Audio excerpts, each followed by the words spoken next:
जैसे जैसे नयन सुख गेट के करीब आ जाता है, दोनों डाकू डरते हुए वहां से जाने को होते हैं। जैसे ही नयन सुख गेट को हाथ लगाता है, वैसे ही पीछे से आवाज आती है।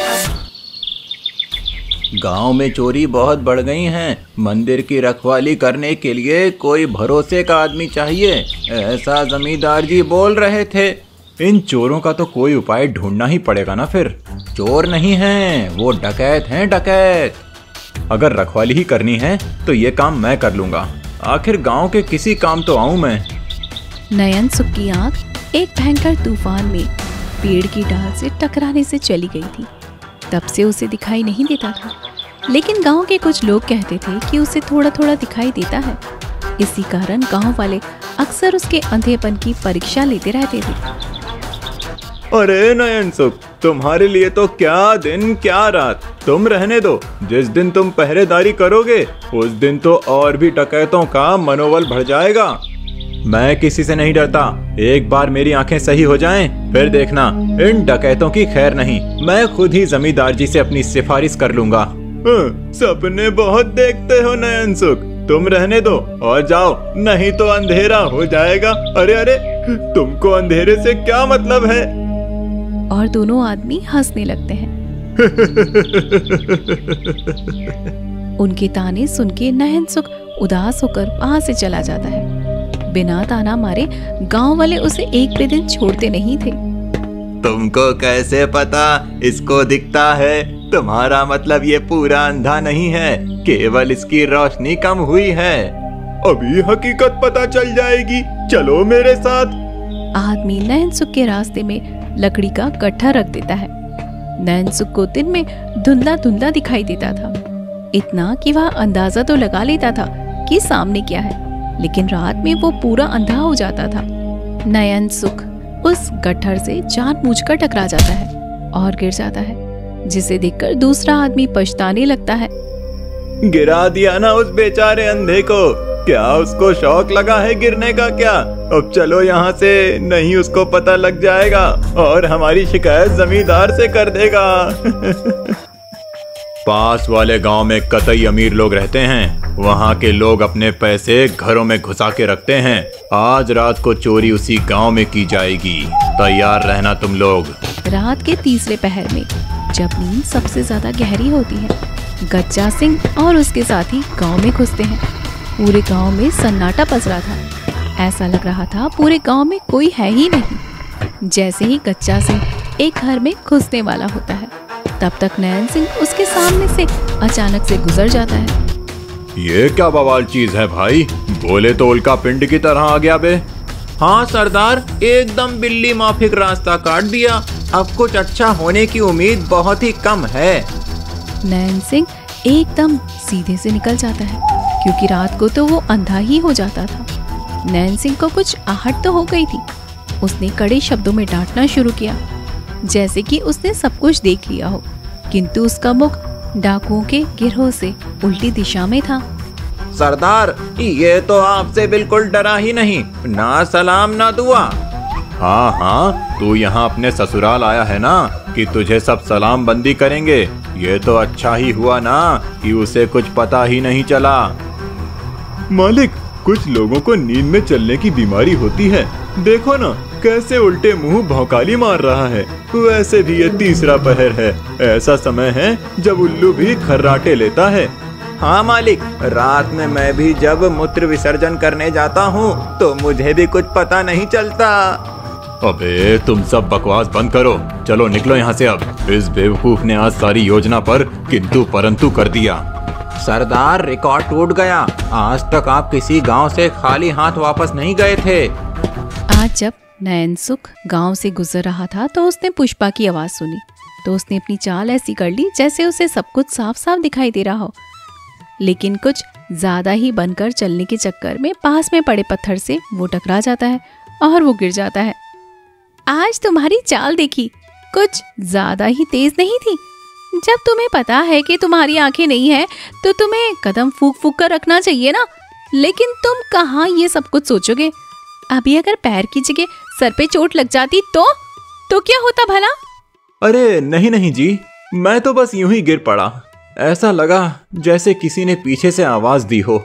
अंधा हूं ना, तो सब खिंचाई करते रहते हैं। आप भी कर लीजिए। ऐसा बिल्कुल नहीं है, मैं बाकी लोगों की तरह नहीं हूं ना, और न ही मुझे बनना है।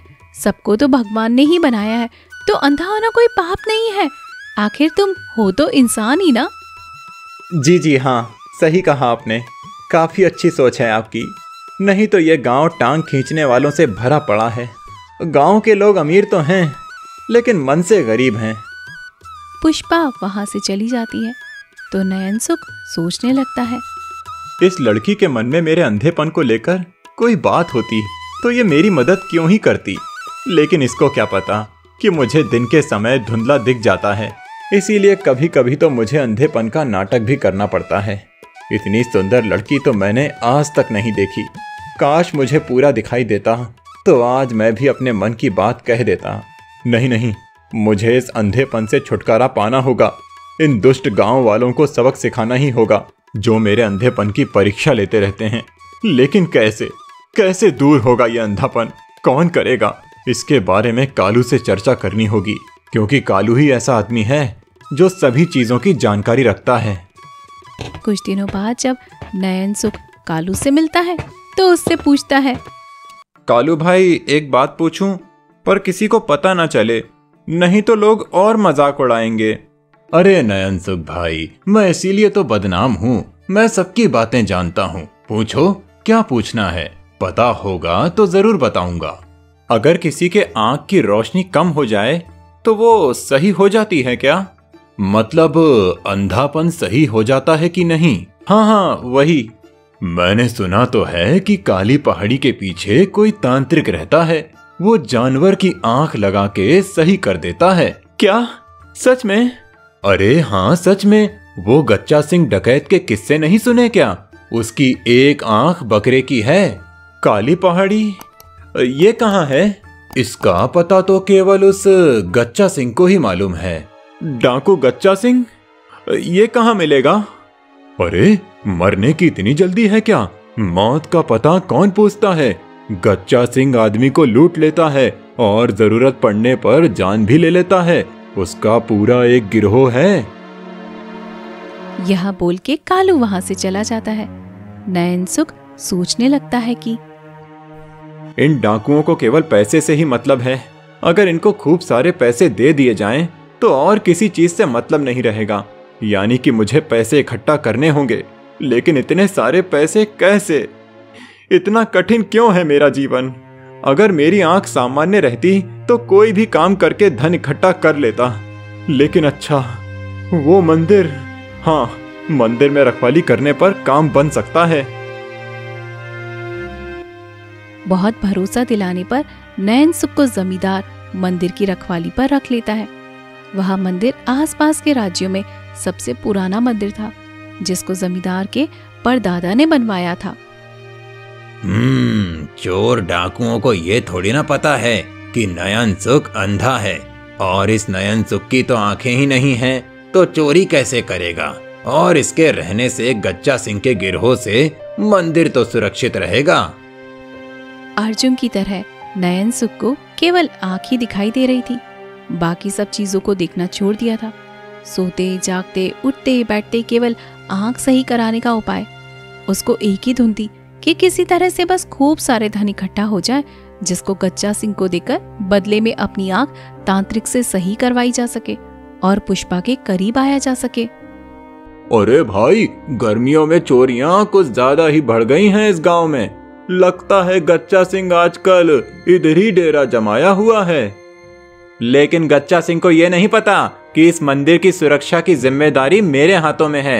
इस मंदिर से एक चप्पल भी चुरा के दिखा दे। हाँ हाँ, जब गच्चा सिंह को पता चलेगा कि आंख के अंधे और नाम नयनसुख है, तो पूरा गिरोह ही गच्चा खा जाएगा। क्या कहा? कुछ नहीं, बस तुम बच के रहना गच्चा सिंह से। इसी बीच नयनसुख ने अपने अंधेपन और गच्चा सिंह के गिरोह का फायदा उठाकर गांव में खूब चोरियों को अंजाम दिया और खूब सारे धन को इकट्ठा कर लेता है। नयनसुख आखिरी चोरी मंदिर में करता है। और बेशकीमती गहने और चमकीले धातु निकाल लेता है और फिर गच्चा सिंह से मिलने निकल पड़ता है। गांव में लोगों को ये लगता है कि गांव में एक बार गच्चा सिंह का गिरोह चोरियां करने लगा है। किससे मिलना है और तुम इधर क्यों आ रहे हो? अरे अरे, दिखाई नहीं देता क्या? मैं इधर हूँ। अंधा है बेचारा, रास्ता भटक गया होगा। नहीं नहीं, मैं रास्ता नहीं भटका हूँ, मुझे तो गच्चा सिंह से मिलना है। उनको जाके बोल दो कि मैं पहाड़ी के उस पार से आया हूँ। अबे साधु, इसको मैंने कहीं देखा है। वो सब छोड़ो, पहले इसको सरदार से मिलवाओ। अबे, ये तुम किसको पकड़ के लाए हो? एक अंधे का मुझसे क्या काम? मेरी एक आंख बकरे की है तो क्या एक अलग तरह का गैंग बनाओगे क्या? अरे मालिक, ये पहाड़ी के उस पार से आया है, याद है ना इसका चेहरा उस रात को जब हम। हाँ, इसको कैसे भूल सकता हूँ? इसने तो मेरा चोरी का रिकॉर्ड ही तोड़ दिया था। मुझे तो नहीं लगता कि ये अंधा भी है। ऐसे लोगों की मासूमियत पर नहीं जाना चाहिए। 100% धोखे का उम्मीद रहता है। तो परख कर लेते हैं मालिक। हाँ, परख करो। मालिक, तांत्रिक की दी गई आग की संदूक से ही परख कर लेते हैं, अपने दोनों काम हो जाएंगे। अगर संदूक से माल निकल गया तो अपना नहीं तो अंधा तो गया। तांत्रिक रिद्धि ने गच्चा सिंह को एक बार एक संदूक दिया था जिसको हाथ लगाते ही आग लग जाती थी। अगर वह आग बुझ जाती तो उसमें खूब सारे सोने के सिक्के निकलते। गच्चा सिंह ने उसी संदूक से सामान निकालने को कहा। नयन सुख कुछ सोच में पड़कर उस आग को छू देता है और उसका हाथ जल जाता है। ऐसे नहीं पता चलेगा, चलो पिंजरे के पास। सरदार, उस पिंजरे के पास नहीं, जान हलक में आ जाएगी। सभी ये परख करने के लिए कि नयन सुख अंधा है कि नहीं, उस पिंजरे के पास जाते हैं। इस पिंजरे का पता भी तांत्रिक रिद्धि ने ही बताया था। अगर उस पिंजरे में कोई बिना एकाग्रता भंग किए अंदर पहुंच जाता है तो उसमें इस इलाके के आज तक के डाकुओं के सारे धन और आभूषण इकट्ठा मिल जाते हैं।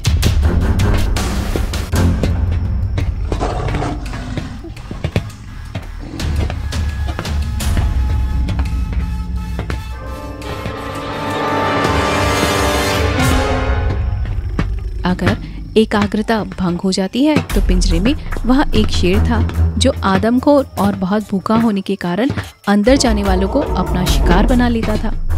गच्चा सिंह के दोनों चेले उस शेर से बहुत ज्यादा डरते थे।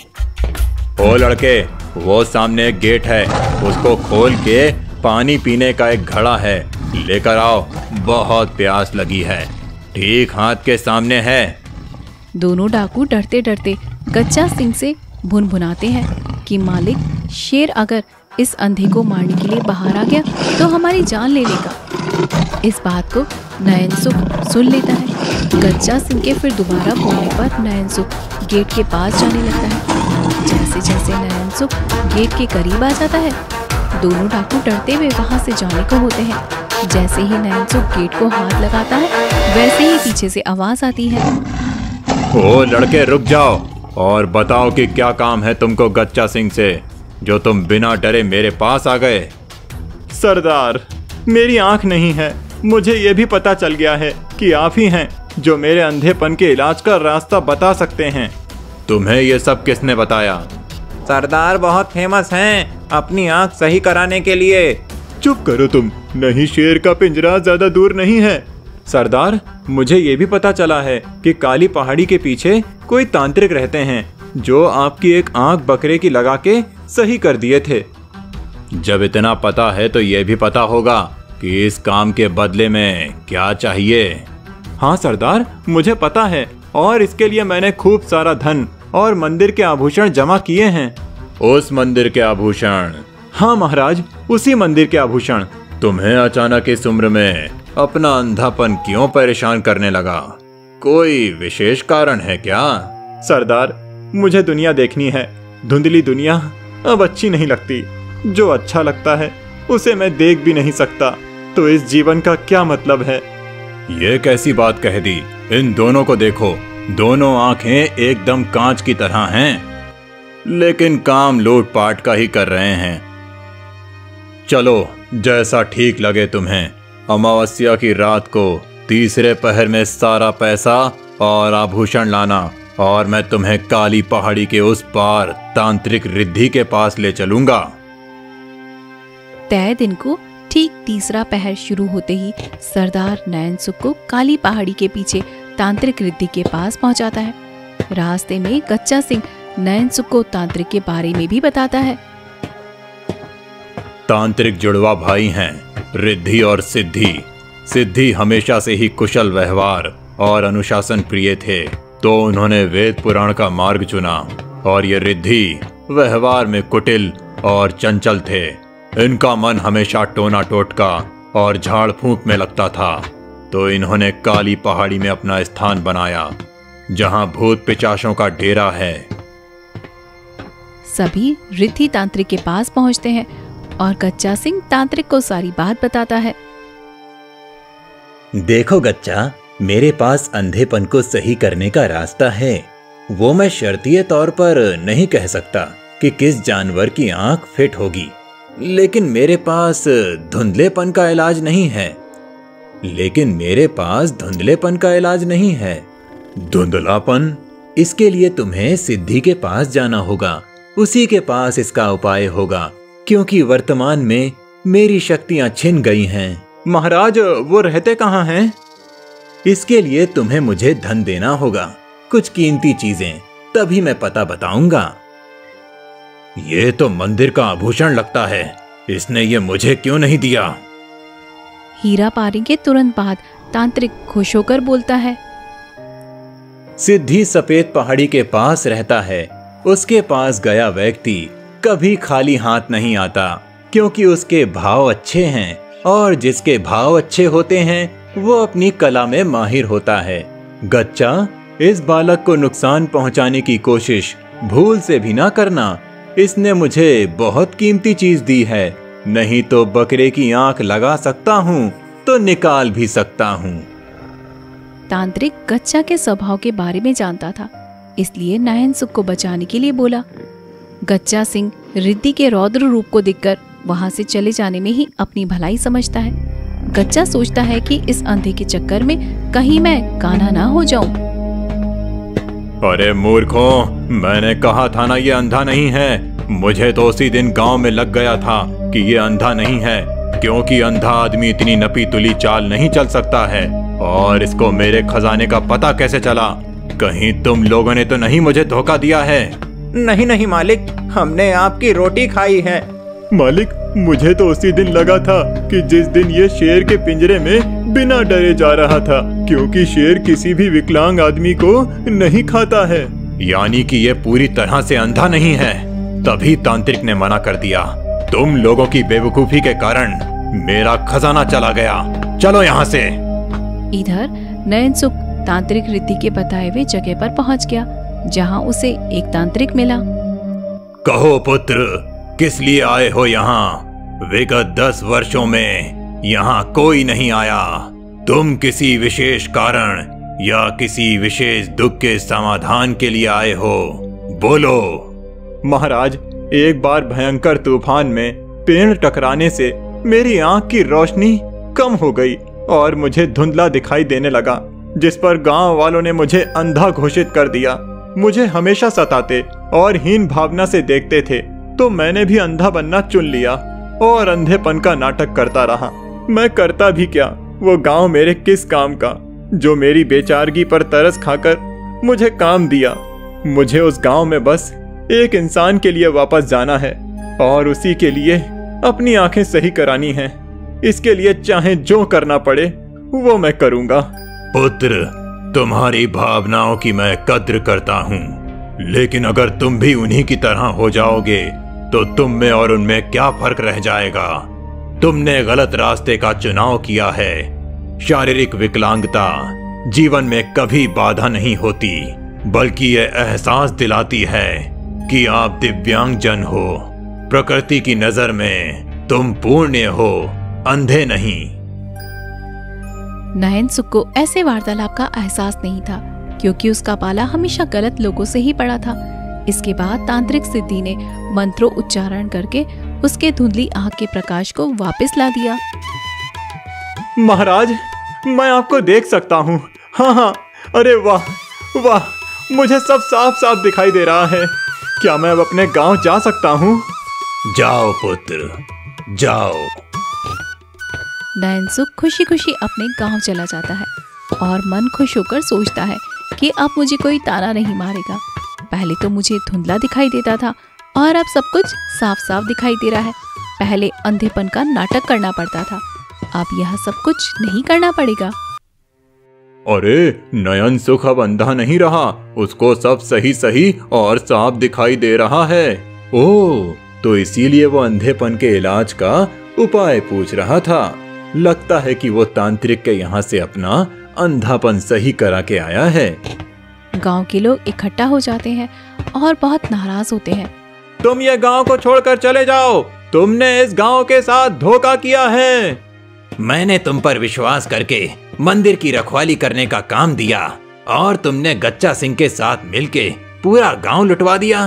तुम्हारी वजह से पूरा गांव गरीब हो गया है। निकल जाओ यहाँ से और उसी दिन कदम रखना जब तक इस गांव के सारे धन और आभूषण वापस न मिल जाएं। पुष्पा ने नयनसुख के इस खराब आचरण के कारण उससे नफरत करने लगी और उससे बात नहीं की। तो नयनसुख को काफी ज्यादा गहरा आपात लगा, जिससे नयनसुख टूट जाता है। उसे एहसास हो जाता है कि मुझे आँख की नहीं, अच्छे नजरिए की आवश्यकता थी और मैंने आँख को चुना। सिद्धि तांत्रिक ने सही बात की थी कि शारीरिक विकलांगता जीवन में कभी भी बाधा नहीं होती, बल्कि ये एहसास दिलाती है कि आप दिव्य अंगज हो। प्रकृति की नजर में तुम पूर्ण अंधे नहीं। नयनसुख वहां से चला जाता है। अब मेरा अंधापन ही मेरे काम आएगा। नयनसुख अपने अंधेपन वाली एकाग्रता के साथ पिंजरे के अंदर जाता है, जिससे उसे आदमखोर शेर से डर नहीं लगता और बिना डरे खजाने के पास पहुंच जाता है। पिंजरा खुला होने पर आदमखोर शेर बाहर निकल जाता है। बाद में गांव में खबर चलती है कि गच्चा सिंह और उसके गिरोह को आदमखोर शेर ने मार डाला। नयनसुख गच्चा सिंह के पिंजरे में रखे गांव के सारे खजाने के साथ साथ और खूब सारे धन संपत्ति सबको लाकर देता है, जिससे पूरा गांव फिर से धनी हो जाता है। साथ ही नयनसुख अपनी गलती को भी स्वीकार कर लेता है, जिसे देखकर गांव वाले और पुष्पा भी उसे अपना लेते हैं।